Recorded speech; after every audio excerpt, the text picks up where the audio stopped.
Proverbs chapter 11. A false balance is abomination to the Lord, but a just weight is his delight. When pride cometh, then cometh shame, but with the lowly is wisdom. The integrity of the upright shall guide them, but the perverseness of transgressors shall destroy them. Riches profit not in the day of wrath, but righteousness delivereth from death. The righteousness of the perfect shall direct his way, but the wicked shall fall by his own wickedness. The righteousness of the upright shall deliver them, but transgressors shall be taken in their own naughtiness. When a wicked man dieth, his expectation shall perish, and the hope of unjust men perished. The righteous is delivered out of trouble, and the wicked cometh in his stead. An hypocrite with his mouth destroyeth his neighbor, but through knowledge shall the just be delivered. When it goeth well with the righteous, the city rejoiceth, and when the wicked perish, there is shouting. By the blessing of the upright, the city is exalted, but it's overthrown by the mouth of the wicked. He that is void of wisdom despised his neighbor, but a man of understanding holdeth his peace. A talebearer revealeth secrets, but he that is of a faithful spirit concealeth the matter.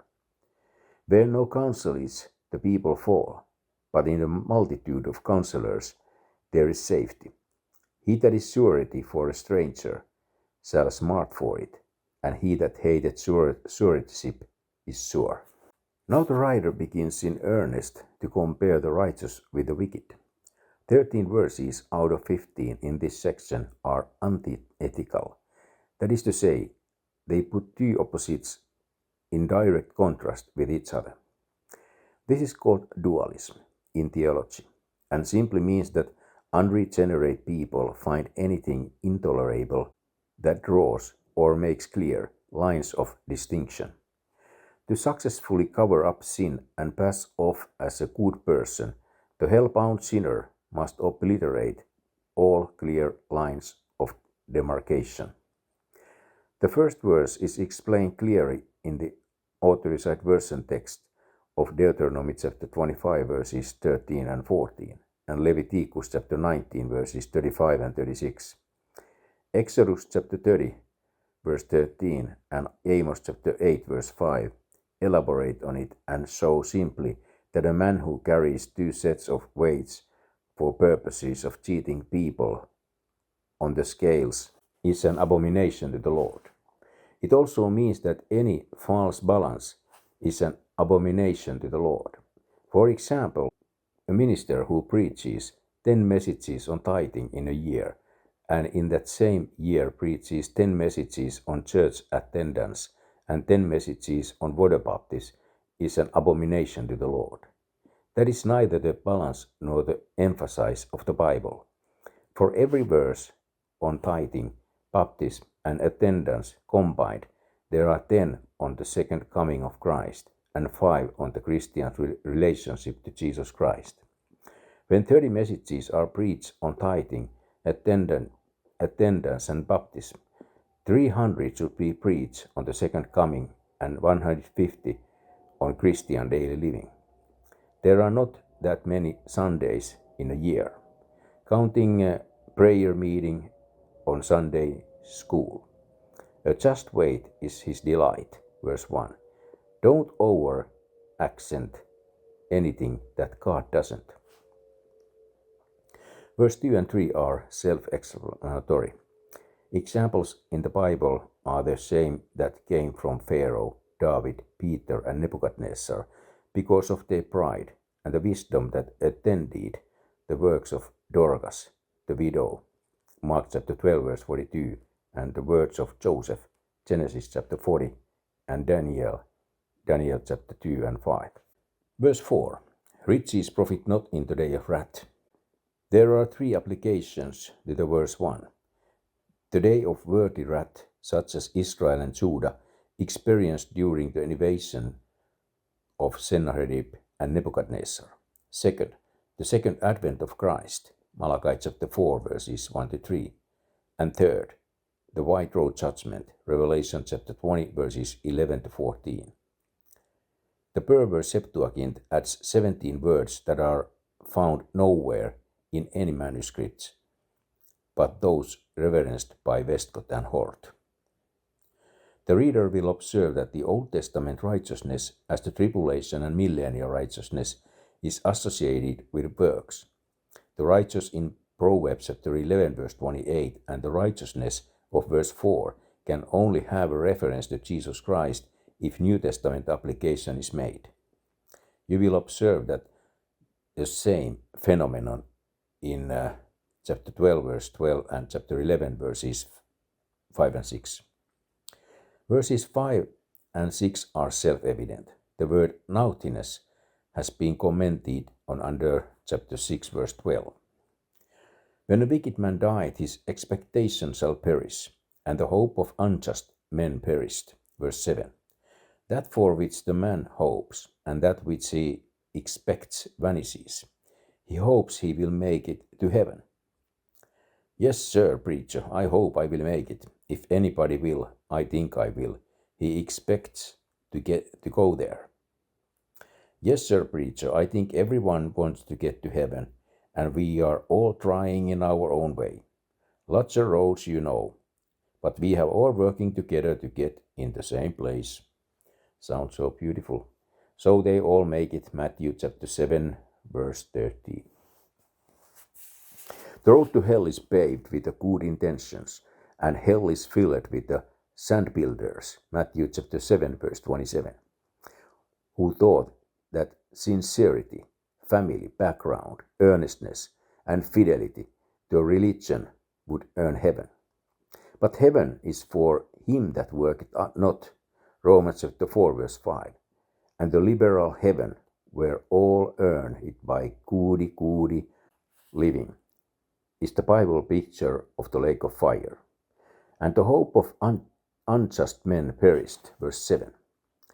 1 minute it's the cheers and plaudits of a man honoring, man worshipping, man centered, man glorifying crowd, and the next minute it's an assassin's bullet and disgraceful exposure to absolute holiness and righteousness, followed by an undone eternity in company with thieves, whoremongers, adulterers, idolaters, and whosoever loveth and maketh a lie. Revelation chapter 21 verse 8. Thousands of people and hundreds of thousands of people go from mass to misery, baptism to punishment, riches to wrath, pleasure to pain, and hope to hell before the loved ones can contact the funeral home. Verse 7. The sinner looks for acceptance and is rejected. He looks for heaven and lands in hell. He hopes for the best and receives worse than his imagination can comprehend.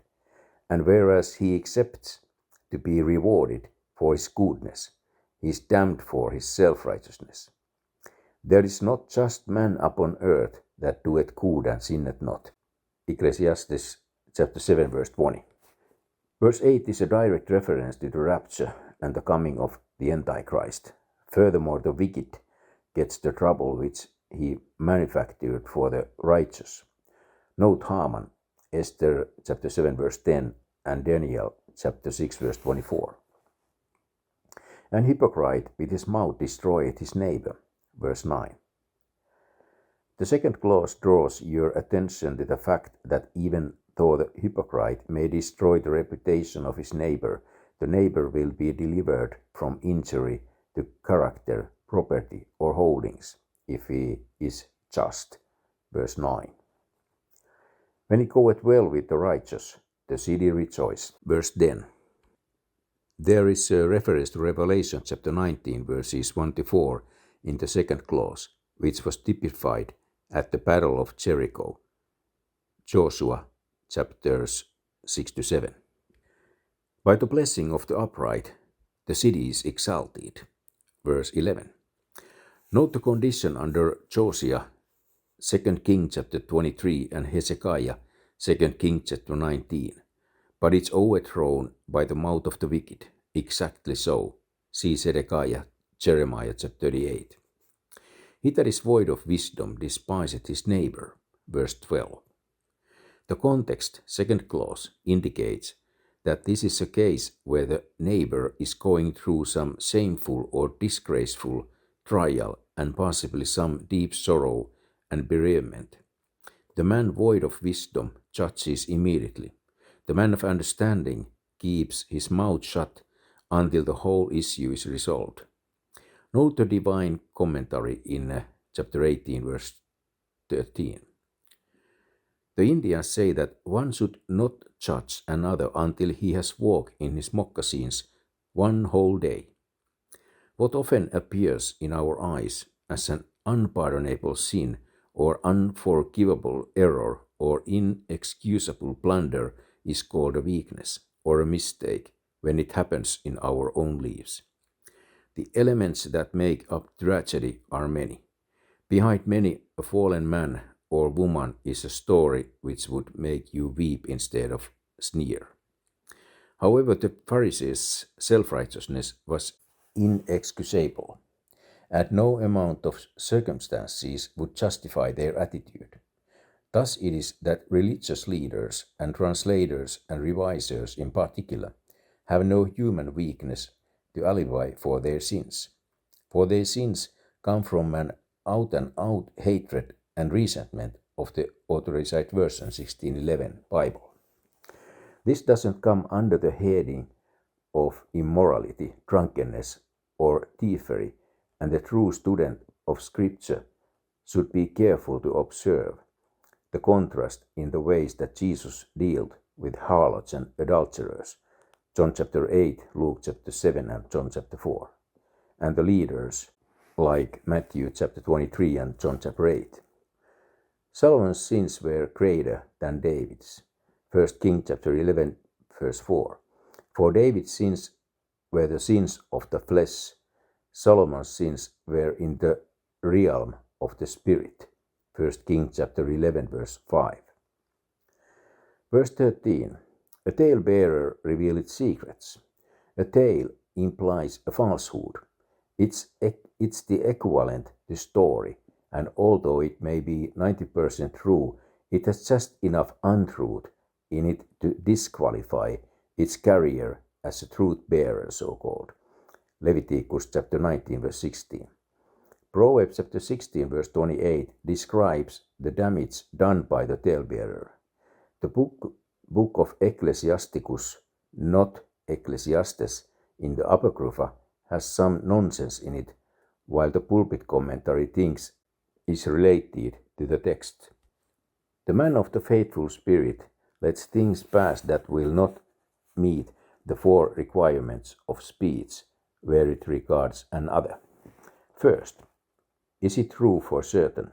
Second, if it is it any of my business? Proverbs chapter 26, verse 7. Third, if it is, will it do me any damage to keep my mouth shut about it anyway? Fourth, if it will not, what is the sense in repeating it? There is another modernistic version of the out designed to shut the mouth of every Bible preacher in the world. It runs something like this. First, never say anything that would damage the reputation of another. Second, never say anything you wouldn't like to have someone say about you. Third, never say anything that would hurt someone's feelings. By this standard, 80% of the preaching of Jesus Christ must have come right out of hell. A good practice to follow in speech is to say nothing about another person's private matters that you wouldn't be willing to sign publicly and allow to appear in print. Where no counsel is, the people fall, verse 14. The proverb states a common truth, as most proverbs do, that before a man decides on a course of action, he should consult more than one party. You can never get a true picture of a situation until you have looked at it through the eyes of several people. Of course, several people can also confuse the issue. See Absalom's predicament, 2 Samuel chapter 16, and the wrong type of counselors. See Rehoboam's predicament, 1 Kings chapter 12, can lead to a disaster. The inquirer must have, to start with, enough sense to choose counselors who know something and must have enough individual initiative to make up his own mind about the decision once he has retired from listening to all the opinions. For example, a man who decides that the Bible is unreliable without first reading it through prayerfully at least 2 times is a bigot. The fact that a multitude of counselors, like Jehovah's Witnesses, Catholics, Jews, Protestants, professors, linguistics, atheists, and agnostics, etc., tell him that it's not reliable is meaningless. It's a common fable that you cannot know for sure where you are going when you die, but this is a fable. It's a common fable that all religions teach basically the Bible truth about the fatherhood of God and the brotherhood of man, but this is a fable. It's a common fable that there are more than 1,500 errors in an authorized version 1611 Bible, but this is a fable. The multitude of counselors who believe in these fables are the multitude described in Matthew chapter 24 verses 5 to 11, and their opinion is nullity even when it's a majority. Verse 15. He that is surety for a stranger shall smart for it. The Septuagint reading is hopelessly corrupt in both Vaticanus and Sinaiticus, and any other like them. The teaching is very clear in the authorized version 1611. If you sign a note for a man whom you are not stick holding the bag, etc., the man that avoids such transactions, second clause, is really sure, for no one can take his auto or his furniture or as payment for that which another man, the stranger, owes. The verse is a pun. If you like surety, you are unsure. If you don't like surety, you are sure. To bring it up to date, if you are interested, it will cost you interest, and if you are uninterested, you can be interested. Let it be so. Amen.